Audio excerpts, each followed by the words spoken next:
दूरदर्शन चंडीगढ़ की पेशकश प्रोग्राम स्वस्थ जीवन दे विच मैं अवरिंदर कौर तुहाडा स्वागत करती हाँ।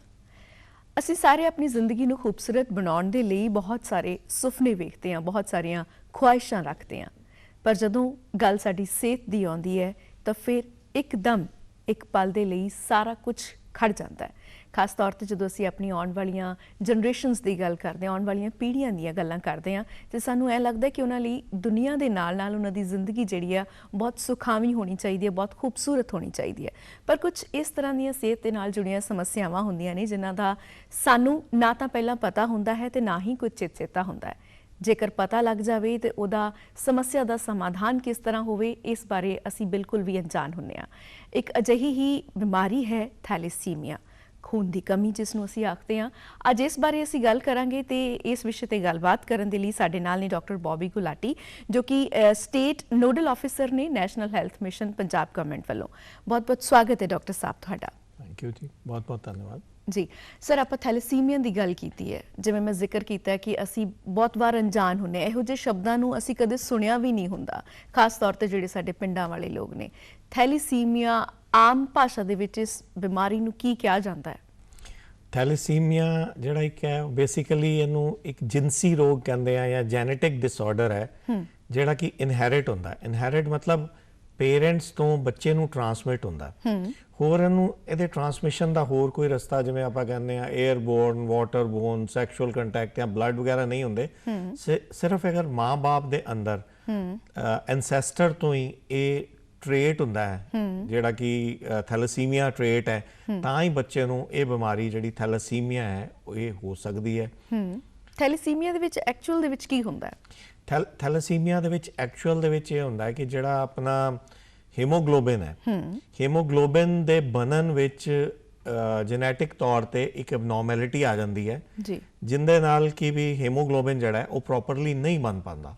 हीमोग्लोबिन दे ना बनन दे नाल जो जिवें अपनी बॉडी दी ऑक्सीजन कैरिंग कैपेसिटी है जिहदे नाल ऑक्सीजन सारे ऑर्गनस तक पहुंचती है वो नहीं पहुंच पाती ते बच्चे जिहड़े है वो वीकनेस, फटीग ते कमजोरी ते स्लो प्रॉपर ग्रोथ ना होना, बोन डिफॉर्मिटीज़ होना, ऐसिया कई लक्षणों नालों प्रेजेंट करते हैं। तो फिर उन्होंने जो जाँच की जाती है तो जाँच करन ते ही पता चलता है कि उन्होंने ये बीमारी है या नहीं है। कि ये जिहड़ी बीमारी है बच्चे के जन्म तो बाद ही डिटैक्ट होंदी, पहला इस बारे पता किया जा सकता है कि जिहड़ी आने वाली साडी पीढ़ी, आने वाला बच्चा जिहड़ा हैगा इस दुनिया च जिन्ने आना है उन्होंने इस तरह का कोई रोग तो नहीं?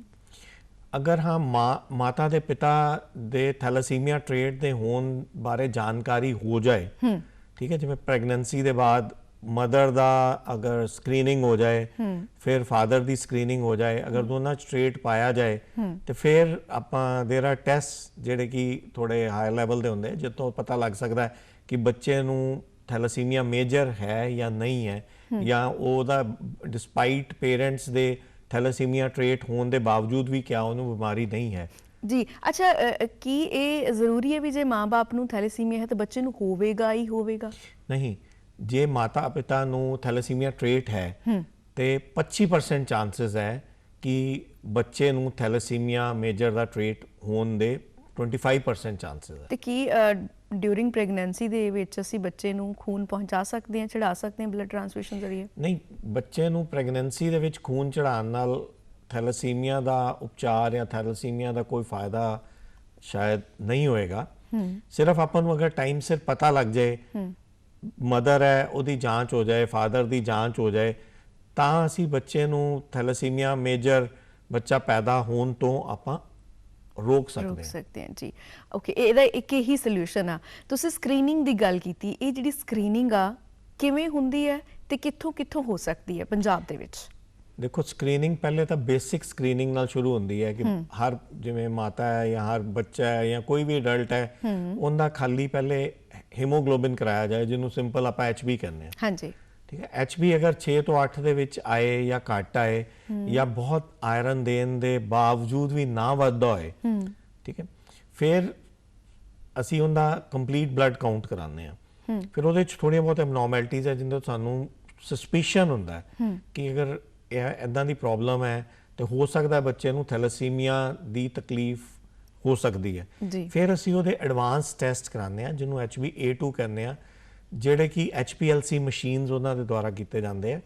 ਤੇ ਪੰਜਾਬ ਵਿੱਚ ਕੁਝ ਹੀ ਐਸੇ ਸੈਂਟਰਸ ਹੈ ਜਿੱਥੇ HPLC ਮਸ਼ੀਨਸ ਗਵਰਨਮੈਂਟ ਦੁਆਰਾ ਉਪਲਬਧ ਹੈਗੀਆਂ। ਉੱਥੇ patients the free of cost ਇਹ ਟੈਸਟ ਜਿਹੜਾ ਪੰਜਾਬ ਸਰਕਾਰ ਦੁਆਰਾ ਇਹ ਕੀਤਾ ਜਾਂਦਾ ਹੈ। ਤੇ ਉਹਦੇ ਵਿੱਚ ਜੇ ਇਹ ਆ ਜਾਂਦਾ ਹੈ ਕਿ HbA2 ਦਾ ਡਿਫੈਕਟ ਹੈਗਾ ਤੇ ਫਿਰ ਆਪਾਂ ਨੂੰ ਪਤਾ ਲੱਗ ਜਾਂਦਾ ਕਿ ਬੱਚੇ ਨੂੰ ਆਪਣਾ ਥੈਲੇਸੀਮੀਆ ਦੀ ਤਕਲੀਫ ਹੈਗੀ ਹੈ ਜਾਂ ਨਹੀਂ ਹੈਗੀ। ਜੀ ਜੀ। ਅੱਛਾ, ਇਹ ਜਿਹੜੀ 8 ਸੈਂਟਰਸ ਦੀ ਤੁਸੀਂ ਗੱਲ ਕੀਤੀ ਹੈ, ਤੁਸੀਂ ਜ਼ਿਕਰ ਕਰ ਸਕਦੇ ਹੋ ਕਿ ਕਿਹੜੀ ਜਗ੍ਹਾ ਹੈ? ਹਾਂ, ਇਹ 5 ਤਾਂ ਡਿਸਟ੍ਰਿਕਟ ਹਸਪੀਟਲਸ ਹੈ। ਹਾਂਜੀ। ਜਿਵੇਂ ਕਿ ਜਲੰਧਰ ਹੈ, ਗੁਰਦਾਸਪੁਰ ਹੈ, ਹੁਸ਼ਿਆਰਪੁਰ ਹੈ, ਬਠਿੰਡਾ ਹੈ, ਲੁਧਿਆਣਾ ਹੈ, ਜਿੱਥੇ ਕਿ ਇਹ HPLC ਮਸ਼ੀਨਸ ਗਵਰਨਮੈਂਟ ਦੁਆਰਾ ਪੰਜਾਬ ਗਵਰਨਮੈਂਟ ਨੇ ਫ੍ਰੀ ਪ੍ਰੋਵਾਈਡ ਕਰਾਈਆਂ। ਤੇ ਨੈਸ਼ਨਲ ਹੈਲਥ ਮਿਸ਼ਨ ਜਿਹੜਾ ਉਹ ਇਹਦਾ ਪੂਰਾ ਖਰਚਾ ਜਿਹੜਾ ਨੈਸ਼ਨਲ ਹੈਲਥ ਮਿਸ਼ਨ ਜਿਹੜਾ ਕਰਦਾ ਹੈ। ਇਹਦੇ ਇਲਾਵਾ 3 ਮੈਡੀਕਲ ਕਾਲਜਸ ਜਿਹੜੇ ਮੇਨ ਹੈਗੇ ਆ, ਪਟਿਆਲਾ ਹੈ, ਅੰਮ੍ਰਿਤਸਰ ਹੈ ਤੇ ਆਪਣਾ ਫਰੀਦਕੋਟ ਹੈ, ਉੱਥੇ ਵੀ ਇਹ ਮਸ਼ੀਨਸ ਜਿਹੜੀਆਂ ਅਵੇਲੇਬਲ ਹੈ। ਜੀ ਜੀ। ਅੱਛਾ, ਸਿੰਪਟਮਸ ਜਿਹੜੇ ਨੇ ਡਿਊਰਿੰਗ ਪ੍ਰੈਗਨੈਂਸੀ ਜਦੋਂ ਆਪਾਂ ਕਹਿੰਦੇ ਹਾਂ ਕਿ ਥੈਲੇਸੀਮੀਆ ਦੀ ਪ੍ਰੋਬਲਮ ਹੋ ਸਕਦੀ, ਉਹਦੇ ਸਿੰਪਟਮਸ ਕੀ ਨੇ? ਮਦਰ ਵਿੱਚ ਤਾਂ ਦੇਖੋ HB ਘੱਟ ਹੋਣਾ ਹੀ ਇੱਕ ਟ੍ਰੇਟ ਨੂੰ ਸ਼ੋ ਕਰਦਾ ਹੈ, ਠੀਕ ਹੈ। ਪਰ ਮਤਲਬ ਜਿਹੜਾ ਬੱਚਾ ਜਿਹੜਾ ਪੈਦਾ ਹੋਏਗਾ ਉਹਦੇ 'ਚ ਜਿਹੜੇ ਸਿੰਪਟਮਸ ਹੈ, ਜਿਵੇਂ ਕਿ ਦੱਸਿਆ, ਵੀਕਨੈਸ ਹੈ, ਫਟੀਗ ਹੈ, ਪੂਅਰ ਗਰੋਥ ਹੈ ਤੇ ਬੋਨ ਐਬਨੋਰਮੈਲਿਟੀਜ਼ ਹੈ, ਹੋਰ ਲਿਵਰ ਸਪਲੀਨ ਤੇ ਦੇ ਡਿਫੈਕਟਸ ਹੈ। ਓਕੇ। ਤੇ ਇਹ ਸਾਰੀਆਂ ਚੀਜ਼ਾਂ ਜਿਹੜੀਆਂ ਬੱਚੇ ਵਿੱਚ ਉਹ ਮੈਨੀਫੈਸਟ ਕਰਦੀਆਂ। ਇਹ ਬਿਫੋਰ ਬਰਥ ਟੈਸਟ ਹੋ ਸਕਦੇ ਨੇ ਸਾਰੇ, ਬੱਚੇ ਦੇ ਜਨਮ ਤੋਂ ਪਹਿਲਾਂ ਹੀ? ਅਗਰ ਆਪਾਂ ਨੂੰ ਦੋਨਾਂ ਦਾ ਟ੍ਰੇਟ, ਜਿਵੇਂ ਕਿ ਮੈਂ ਦੱਸਿਆ, ਪਤਾ ਲੱਗ ਜਾਏ ਮਦਰ ਤੇ ਫਾਦਰ ਦਾ, ਆਪਾਂ ਨੂੰ ਪਤਾ ਕਿ ਟ੍ਰੇਟ ਹੈਗਾ ਦੋਨਾਂ ਦਾ, ਫਿਰ ਕੁਝ ਐਡਵਾਂਸ ਟੈਸਟ ਹੁੰਦੇ ਆ, ਕੁਝ ਸੈਂਟਰਸ ਤੇ ਹੁੰਦੇ ਆ ਜਿਹੜੇ ਕਿ ਆਪਾਂ ਹਜੇ ਬੱਚਾ ਜਦੋਂ ਮਾਂ ਦੀ ਕੋਖ 'ਚ ਹੁੰਦਾ ਹੈ ਉਹਦੇ ਵਿੱਚ ਆਪਾਂ ਟੈਸਟ ਕਰਕੇ ਵੀ ਕੈਨ ਕਮ ਟੂ ਨੋ ਕਿ ਉਹਨਾਂ ਦੇ ਵਿੱਚ ਬੱਚੇ ਵਿੱਚ ਥੈਲੇਸੀਮੀਆ ਦੀ ਬਿਮਾਰੀ ਹੈ ਜਾਂ ਨਹੀਂ ਹੈ। ਪਰ ਬਹੁਤ ਵਾਰ ਐਵੇਂ ਵੀ ਹੁੰਦਾ ਸਰ ਵੀ ਡਿਊਰਿੰਗ ਪ੍ਰੈਗਨੈਂਸੀ ਔਰਤਾਂ ਦੇ ਵਿੱਚ ਖੂਨ ਬਣਨਾ ਜਿਹੜਾ ਉਹ ਬਹੁਤ ਘੱਟ ਹੋ ਜਾਂਦਾ ਹੈ ਜਾਂ ਬੰਦ ਹੀ ਹੋ ਜਾਂਦਾ ਹੈ। ਕੀ ਆਪਾਂ ਇਸ ਚੀਜ਼ ਨੂੰ ਥੈਲੇਸੀਮੀਆ ਨਾਲ ਰਿਲੇਟ ਕਰਦੇ ਕਿ ਜਾਂ ਉਹ ਇੱਕ ਵੱਖਰੀ ਪ੍ਰੋਬਲਮ ਆ? ਨਹੀਂ, ਉਹ ਜੇ ਖੂਨ ਘੱਟ ਹੁੰਦਾ ਹੈ ਤੇ ਪਹਿਲੇ ਤਾਂ ਇਹੀ ਦੇਖਿਆ ਜਾਂਦਾ ਕਿ ਕੋਈ ਆਇਰਨ ਡੈਫੀਸ਼ੀਐਂਸੀ ਤਾਂ ਨਹੀਂ ਹੈਗੀ ਜਾਂ ਕੋਈ ਹੋਰ ਨਿਊਟ੍ਰੀਸ਼ਨਲ ਡੈਫੀਸ਼ੀਐਂਸੀ ਤਾਂ ਨਹੀਂ ਹੈਗੀ, ਤੇ ਉਹਦਾ ਉਪਚਾਰ ਕਰਨ ਦੀ ਕੋਸ਼ਿਸ਼ ਕੀਤੀ ਜਾਂਦੀ ਹੈ ਜੀ। ਪਰ ਹੁਣ ਸਾਰਿਆਂ ਨਾਲ ਜ਼ਿਆਦਾ ਇੰਪੋਰਟੈਂਟ ਇਹ ਹੈ ਜਿਹੜਾ ਕਿ ਮੈਸੇਜ ਅਸੀਂ ਕਮਿਊਨਿਟੀ ਨੂੰ ਜਾਂ ਈਵਨ ਡਾਕਟਰਸ ਨੂੰ ਜਾਂ ਹੈਲਥ ਵਰਕਰਸ ਨੂੰ ਜਾਂ ਆਸ਼ਾ ਵਰਕਰਸ ਨੂੰ ਗਰਾਊਂਡ ਲੈਵਲ ਤੇ ਪਹੁੰਚਾਉਣਾ ਚਾਹੁੰਦੇ ਆ ਕਿ ਅਗਰ ਕਿਸੇ ਵੀ ਕਾਰਨ HB ਕਿਸੇ ਵੀ ਦਾ ਵੀ ਘੱਟ ਹੋਏ ਤੇ ਇਹ ਇੱਕ ਥੈਲੇਸੀਮੀਆ ਦੇ ਬਾਰੇ ਵੀ ਆਪਾਂ ਨੂੰ ਦਿਮਾਗ 'ਚ ਰੱਖਣਾ ਚਾਹੀਦਾ ਹੈ ਤੇ ਆਪਣੇ ਦਿਮਾਗ 'ਚ ਸ਼ੱਕ ਆਉਣਾ ਚਾਹੀਦਾ ਹੈ ਕਿ ਵੀ ਹੋ ਸਕਦਾ ਹੈ ਇਹਨੂੰ ਕਿਤੇ ਥੈਲੇਸੀਮੀਆ ਦਾ ਕਰਕੇ ਤਾਂ ਨਹੀਂ ਇਹਦਾ HB ਘੱਟ ਹੈਗਾ। ਤੇ ਉਹਦੀ ਜਾਂਚ ਵੀ ਜਿਵੇਂ ਬਾਕੀ ਬਿਮਾਰੀਆਂ ਦੀ ਜਾਂਚ ਆਪਾਂ ਪ੍ਰੈਗਨੈਂਸੀ 'ਚ ਕਰਦੇ ਆ, ਜਿਵੇਂ simple HIV, blood grouping, HB, VDRL, ਇਹ ਸਾਰੀਆਂ ਜਿਵੇਂ ਫੀਮੇਲਸ ਦਾ ਨਾਰਮਲੀ ਕੀਤਾ ਜਾਂਦਾ ਹੈ ਪ੍ਰੈਗਨੈਂਸੀ 'ਚ, ਤਾਂ ਆਪਾਂ ਨੂੰ ਜੇ HB ਘੱਟ ਰਹਿੰਦਾ ਹੋਏ ਫੀਮੇਲ ਦਾ ਤੇ ਆਪਾਂ ਨੂੰ ਜਿਹੜਾ HbA2 ਦੀ ਵੀ HPLC ਮਸ਼ੀਨਸ ਦੇ ਦੁਆਰਾ ਜਾਂਚ ਕਰਾਣੀ ਚਾਹੀਦੀ ਹੈ ਮਤਲਬ ਜੀ। ਅੱਛਾ, ਥੈਲੇਸੀਮੀਆ ਹੋਣ ਦੇ ਕੀ ਕਾਰਨ ਜਿਹੜੇ ਨੇ ਉਹ ਹੋ ਸਕਦੇ ਨੇ? ਥੈਲੇਸੀਮੀਆ ਦਾ ਇੱਕੋ ਹੀ ਕਾਰਨ ਹੈ ਕਿ ਪੇਰੈਂਟਸ ਦੇ ਵਿੱਚ ਥੈਲੇਸੀਮੀਆ ਦਾ ਟ੍ਰੇਟ ਹੋਣਾ। ਓਕੇ। ਹੋਰ ਕੋਈ ਕਾਰਨ ਨਹੀਂ ਹੈ। ਮੈਂ ਜਿਵੇਂ ਪਹਿਲੇ ਵੀ ਦੱਸਿਆ, ਚਾਹੇ ਕੋਈ 에ਅਰਬੋਰਨ, ਵਾਟਰਬੋਰਨ, ਇੱਦਾਂ ਦੀ ਕੋਈ ਪ੍ਰੋਬਲਮ ਨਹੀਂ ਹੈ।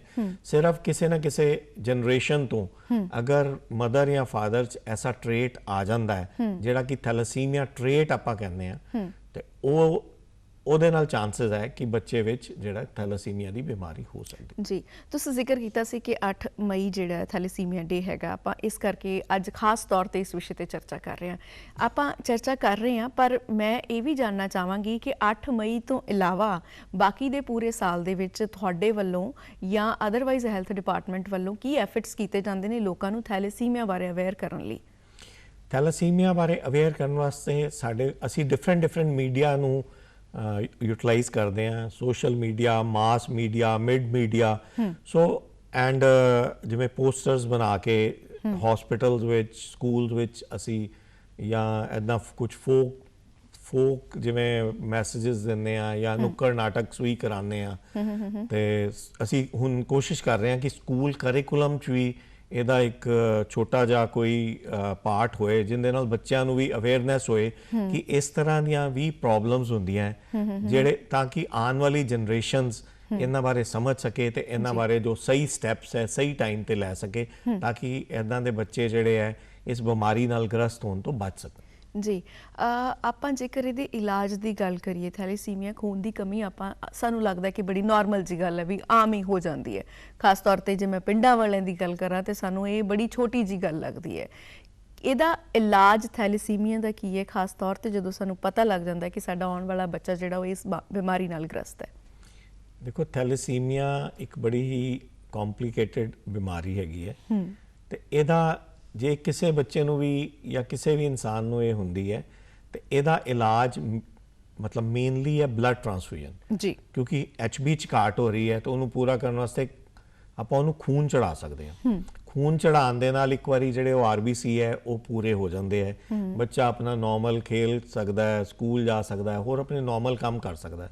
ਪਰ ਥੋੜੇ ਦਿਨਾਂ 'ਚ ਹੀ ਉਹ ਦੁਬਾਰਾ ਜਿਹੜੇ RBC ਆਪਾਂ ਚੜਾਏ ਹੈ ਉਹ ਦੁਬਾਰਾ ਡਿਸਟਰੋਏ ਹੋ ਜਾਂਦੇ ਹੈ ਤੇ ਬੱਚਿਆਂ ਨੂੰ ਫਿਰ ਦੁਬਾਰਾ ਰਿਪੀਟਡ ਟ੍ਰਾਂਸਫਿਊਜ਼ਨ ਦੀ ਲੋੜ ਪੈਂਦੀ ਹੈ। ਇਦਾਂ ਦੇ ਬੱਚਿਆਂ ਨੂੰ 2 ਤੋਂ 3 ਵਾਰੀ ਵੀ ਕਈ ਵਾਰੀ ਮਹੀਨੇ 'ਚ ਬਲੱਡ ਚੜਾਉਣ ਦੀ ਜ਼ਰੂਰਤ ਪੈ ਸਕਦੀ ਹੈ।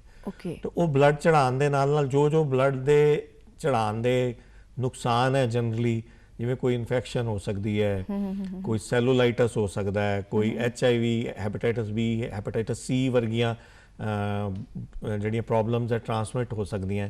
ਤਾਂ ਇਹਨਾਂ ਸਾਰੀਆਂ ਕੰਪਲਿਕੇਸ਼ਨ ਜਿਹੜੀਆਂ ਬਲੱਡ ਟ੍ਰਾਂਸਫਿਊਜ਼ਨ ਦੀਆਂ ਹੁੰਦੀਆਂ ਉਹ ਬੱਚੇ ਨੂੰ ਹੋ ਸਕਦੀਆਂ। ਪਰ ਸਾਰਿਆਂ ਨਾਲੋਂ ਇੰਪੋਰਟੈਂਟ ਜਿਹੜੀ ਕਿ ਜ਼ਿਕਰ ਕਰਨ ਯੋਗ ਹੈ ਉਹ ਕੀ ਹੁੰਦਾ ਹੈ, ਰਿਪੀਟਡ ਬਲੱਡ ਟ੍ਰਾਂਸਫਿਊਜ਼ਨ ਦੇ ਨਾਲ ਬੱਚੇ ਦੇ ਅੰਦਰ ਆਇਰਨ ਓਵਰਲੋਡ ਹੋ ਜਾਂਦਾ ਜੀ। ਤਾਂ ਆਇਰਨ ਓਵਰਲੋਡ ਨੂੰ ਰੋਕਣ ਵਾਸਤੇ ਕੁਝ ਖਾਸ ਡਰੱਗਸ ਹੈ ਜਿਨ੍ਹਾਂ ਨੂੰ ਅਸੀਂ ਚਿਲੇਸ਼ਨ ਡਰੱਗਸ ਕਹਿੰਦੇ ਹਾਂ।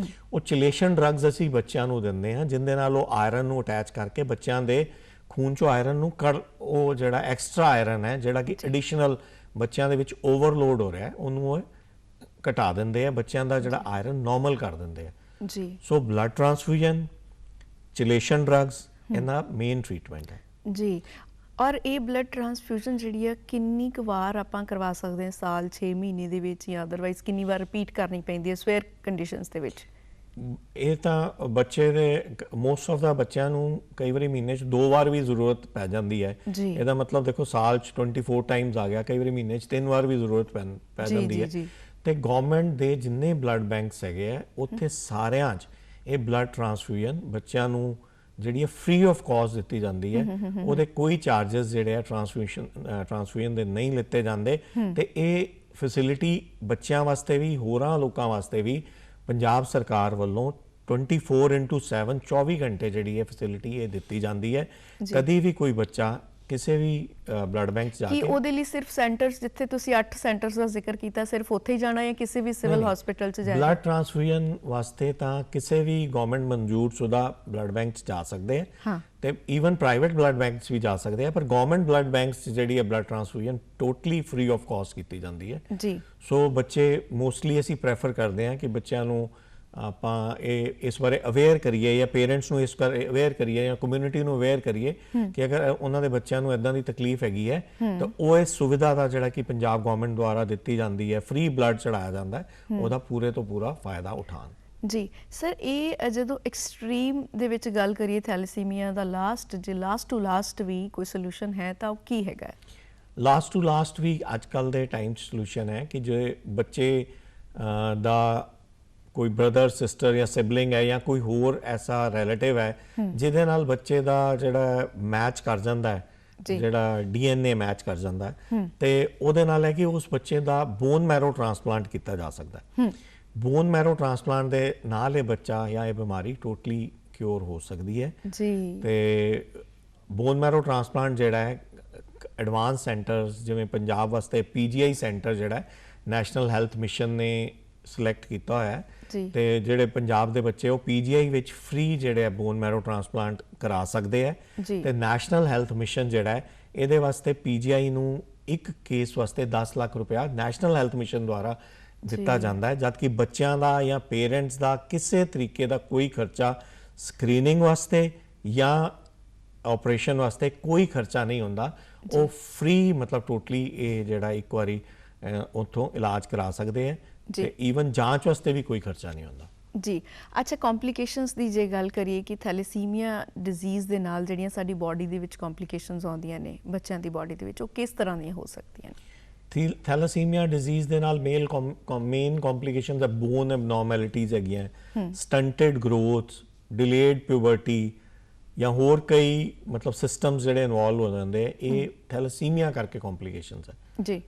ਪਰ ਮੇਨ ਜਿਹੜੀਆਂ ਕੰਪਲਿਕੇਸ਼ਨਸ ਜਿਵੇਂ ਮੈਂ ਸਮਝਾਇਆ, ਰਿਪੀਟਡ ਬਲੱਡ ਟ੍ਰਾਂਸਫਿਊਜ਼ਨ ਦੀਆਂ ਜਿਹੜੀਆਂ ਕੰਪਲਿਕੇਸ਼ਨਸ ਹੈ, ਉਹ ਤਾਂ ਮੇਨਲੀ ਜਿਹੜੀਆਂ ਇਨਫੈਕਸ਼ਨਸ ਹੈ ਜਿਹੜੀਆਂ ਬਲੱਡ ਦੇ ਥਰੂ ਟ੍ਰਾਂਸਮਿਟ ਹੁੰਦੀਆਂ ਹੈ, ਜਾਂ ਬਾਰ-ਬਾਰ ਪ੍ਰਿਕ ਕਰਨ ਤੇ ਕਈ ਵਾਰੀ ਇਨਫੈਕਸ਼ਨ ਹੋ ਜਾਂਦੀ ਹੈ, ਸੈਲੂਲਾਈਟਸ ਹੋ ਜਾਂਦਾ ਹੈ, ਸੈਪਟੀਸੀਮੀਆ ਹੋ ਜਾਂਦਾ ਹੈ, ਜਾਂ ਹੋਰ ਕੋਈ ਐਂਡੋਕਾਰਡਾਈਟਿਸ ਹੋ ਜਾਂਦਾ ਹੈ। ਇੱਦਾਂ ਦੀਆਂ ਜਿਹੜੀਆਂ ਕਾਫੀ ਸਾਰੀਆਂ ਮਤਲਬ ਭਿਆਨਕ ਬਿਮਾਰੀਆਂ ਜਿਹੜੀਆਂ ਕਿ ਹੋ ਸਕਦੀਆਂ ਤੇ ਇਹਦੇ ਇਲਾਵਾ ਆਇਰਨ ਓਵਰਲੋਡ ਹੋ ਜਾਂਦਾ ਜਿੰਦੀਆਂ ਕਿ ਆਪਣੀਆਂ ਅਲੱਗ ਤੋਂ ਕੰਪਲਿਕੇਸ਼ਨਸ ਜੀ।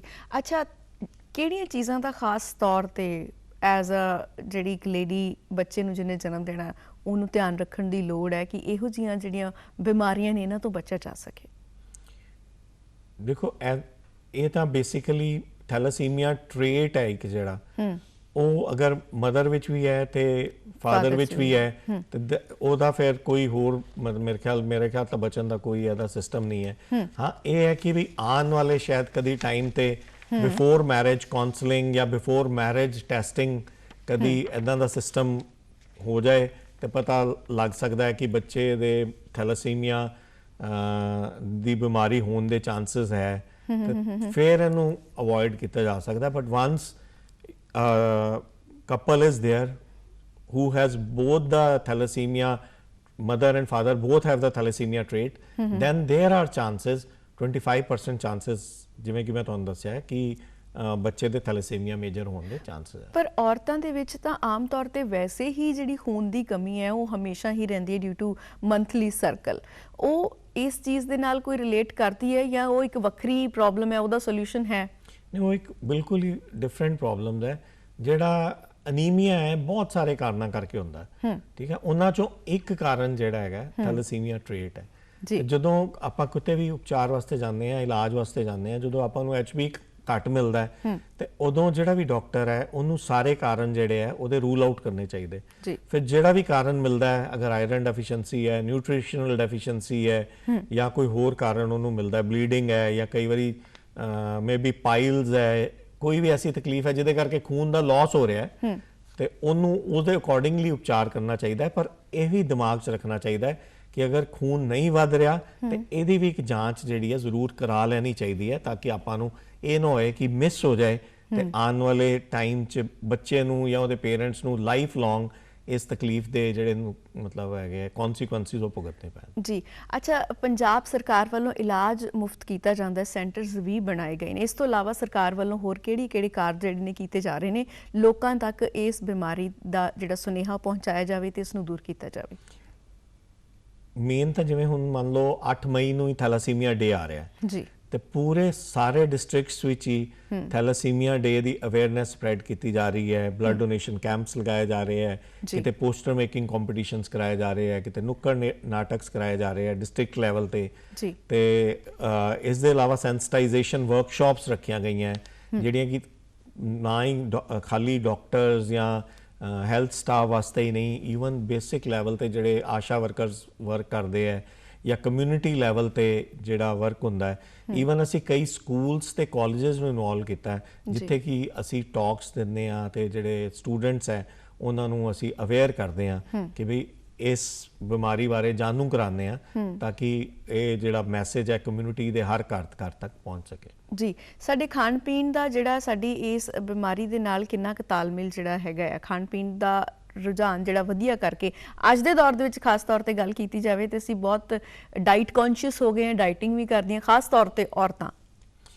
ਇਹ ਤਾਂ ਸਿਰਫ ਇਹ ਹੈ ਕਿ ਅਗਰ HB ਘੱਟ ਵੀ ਹੁੰਦਾ ਹੈ ਤੇ ਜੋ ਵੀ ਔਰਤ ਹੈ ਜਾਂ ਜੋ ਵੀ ਬੱਚਾ ਹੈ ਜਾਂ ਜਿਹਨੂੰ ਵੀ ਇਹ ਤਕਲੀਫ ਹੈ, ਅਗਰ ਉਹ ਅੱਛੀ ਖੁਰਾਕ ਖਾਂਦਾ ਹੈ ਤੇ ਡੈਫੀਨੇਟਲੀ ਅੱਛੀ ਖੁਰਾਕ ਖਾਣ ਨਾਲ ਜਿਹੜੇ ਇਹਦੇ ਨੁਕਸਾਨ ਹੈ ਉਹ ਕੰਪੈਰੀਟਿਵਲੀ ਘਟਾਏ ਜਾ ਸਕਦੇ ਆ, ਪਰ ਟੋਟਲੀ ਖਤਮ ਨਹੀਂ ਕੀਤੇ ਜਾ ਸਕਦੇ। ਜੀ ਜੀ ਜੀ। ਤੇ ਜਿਹੜੀ ਐਕਟੀਵਿਟੀ ਦੀ ਤੁਸੀਂ ਗੱਲ ਕੀਤੀ ਕਿ ਬੱਚਿਆਂ ਦੇ ਵਿੱਚ ਐਕਟੀਵਿਟੀ ਜਿਹੜੀ ਹੈ ਉਹ ਘਟਦੀ ਜਾਂਦੀ ਹੈ, ਐਕਟੀਵਿਟੀ ਘੱਟ ਹੋਣ ਦੇ ਹੋਰ ਵੀ ਕਈ ਕਾਰਨ ਹੋ ਸਕਦੇ ਨਹੀਂ, ਜਾਂ ਇਕੱਲਾ ਥੈਲੇਸੀਮੀਆ ਹੀ ਹੈ? ਨਹੀਂ, ਓਬਵੀਅਸਲੀ देयर आर ਬਹੁਤ ਸੇ ਐਸੇ ਬਿਮਾਰੀਆਂ ਹੈ ਜਿਹਦੇ ਕਰਕੇ ਜਾਂ ਤਕਲੀਫਾਂ ਹੋ ਸਕਦੀਆਂ ਜਿਹਦੇ ਕਰਕੇ ਬੱਚੇ ਦੀ ਐਕਟੀਵਿਟੀ ਘੱਟ ਹੋਏ, ਕੋਈ ਬੋਨ ਪ੍ਰੋਬਲਮਸ ਹੋ ਸਕਦੀਆਂ, ਕੋਈ ਹੋਰ ਮਤਲਬ ਕਿਸੇ ਤਰੀਕੇ ਦੀਆਂ ਵੀ ਕਈ ਪ੍ਰੋਬਲਮਸ ਹੁੰਦੀਆਂ। ਪਰ ਅਗਰ ਬੱਚਾ ਕਿਸੇ ਤਰੀਕੇ ਨਾਲ ਕਮਜ਼ੋਰ ਹੈ, ਉਹ ਜਲਦੀ ਥਕਾਵਟ ਮਹਿਸੂਸ ਕਰਦਾ ਹੈ ਜਾਂ ਉਹਦੀ ਗਰੋਥ ਆਪਾਂ ਨੂੰ ਘੱਟ ਲੱਗਦੀ ਹੈ ਜਾਂ ਉਹਦੇ ਚ ਈਵਨ ਪਿਊਬਰਟਲ ਜਿਹੜੀ ਸਪਰਟ ਹੈ ਉਹ ਡਿਲੇਡ ਹੈ ਤੇ ਆਪਾਂ ਨੂੰ ਮਤਲਬ ਫਿਰ ਇਹ ਥੈਲੇਸੀਮੀਆ ਦੇ ਰੋਗ ਦੇ ਹੋਣ ਦਾ